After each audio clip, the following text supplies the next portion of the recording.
Oi, tudo bem com você? Eu sou o professor Matheus, eu estou aqui hoje para anunciar para você que agora, durante o mês de setembro de 2021, a gente vai começar uma nova série de vídeos aqui no canal do Plaque Online no YouTube, na nossa playlist de português em 3 minutos. Serão 15 vídeos, publicados todas as segundas, quartas e sextas-feiras, em que a gente vai aprofundar um pouco os estudos sobre os verbos do português brasileiro. Mas para a gente começar a falar um pouco sobre isso, a gente tem que responder uma pergunta fundamental, que é: o que são verbos? Você sabe dizer? Se sim, deixa aqui no comentário como você definiria verbos. Conforme o dicionário Caldas Alete, que é um dicionário online de língua portuguesa, a palavra verbo pode ter diferentes significados. Ela pode significar, por exemplo, qualquer palavra, discurso, qualquer manifestação de linguagem de qualquer pessoa.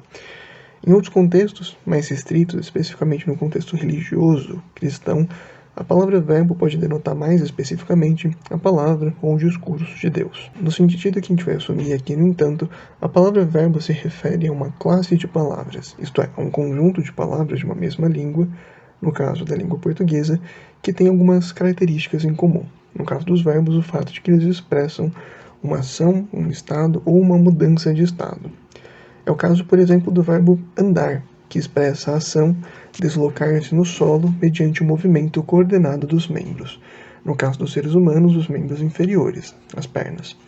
É o caso também do verbo entristecer, que pode tanto expressar a ação de infundir tristeza em alguém ou em algo, deixar alguém triste, quanto também uma mudança de estado, a mudança do estado não triste para o estado triste. Como você provavelmente já sabe, os verbos em português, assim como em outras línguas, como o russo, o espanhol, em alguma medida também em inglês, além da sua forma básica, que é a forma infinitiva, essa terminada em R em português, podem ter também outras formas a partir do momento em que são flexionadas, o que dá a possibilidade de que o mesmo verbo tenha dezenas de formas. Essas diferentes formas, no entanto, elas não são aleatórias. Cada flexão, ela traz alguma informação nova sobre a ação ou estado que está sendo expresso, para além do significado lexical específico desse verbo. Por exemplo, o verbo falar, cujo significado lexical é a ação de usar a voz ou gestos para articular palavras e produzir significados por meio de uma língua. Esse verbo tem esse significado lexical, que é comum a todas as formas flexionadas desse verbo, mas em cada uma das formas flexionadas nós temos outras informações, outros significados que também são expressos especificamente pela forma em que ele está conjugado. Vamos ver, por exemplo, a frase "Eu falo português brasileiro". Aqui a gente tem o verbo falar, conjugado na forma falo, que, além de expressar esse significado lexical principal do verbo falar, comum a todas as formas, também, pela particularidade dessa conjugação em específico, me diz que quem fala é a primeira pessoa do singular, no caso, eu, que a ação de falar ela acontece em um tempo presente, não no passado ou no futuro, que é uma ação habitual e não que ocorre em um momento específico do tempo, e também que é uma ação concreta e não uma ação abstrata, um desejo, uma ordem ou um pedido. Diferentemente, teríamos a frase "se tivéssemos falado com o professor, não estaríamos com dúvida". Nesse caso, a gente tem uma conjugação também do verbo falar, que também denota esse significado principal do verbo falar, mas por ter uma conjugação distinta, nesse caso, uma conjugação composta, que tem o verbo ter como verbo auxiliar, como a gente vai ver em uma das aulas futuras, me traz outros significados.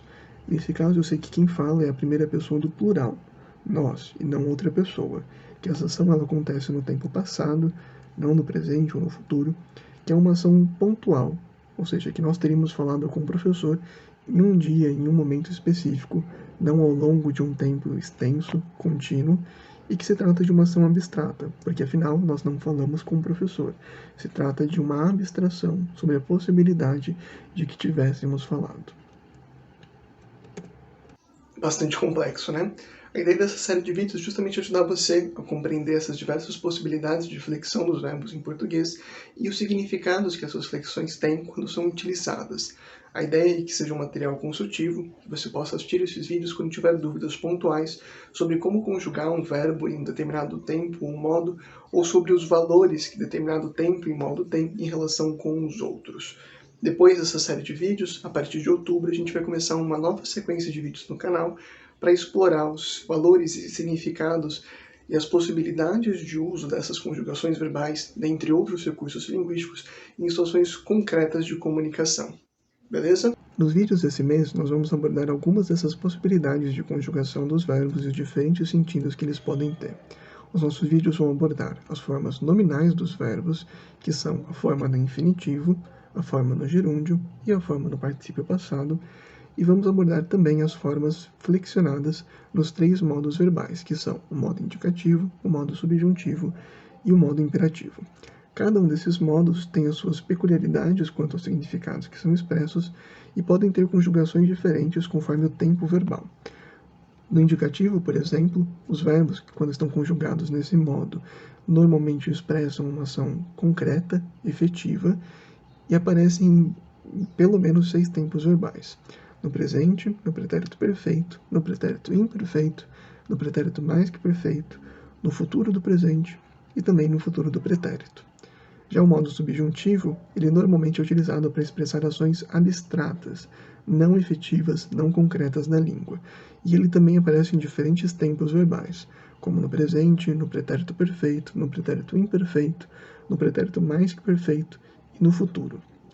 Já o modo imperativo é um modo que se usa para expressar uma ação que não é nem concreta, nem abstrata, mas sim um desejo de que o interlocutor, isso é a pessoa com que a gente fala, execute a ação que eu estou expressando. Então é uma forma de moldar, de influenciar no comportamento da pessoa com que nós estamos falando.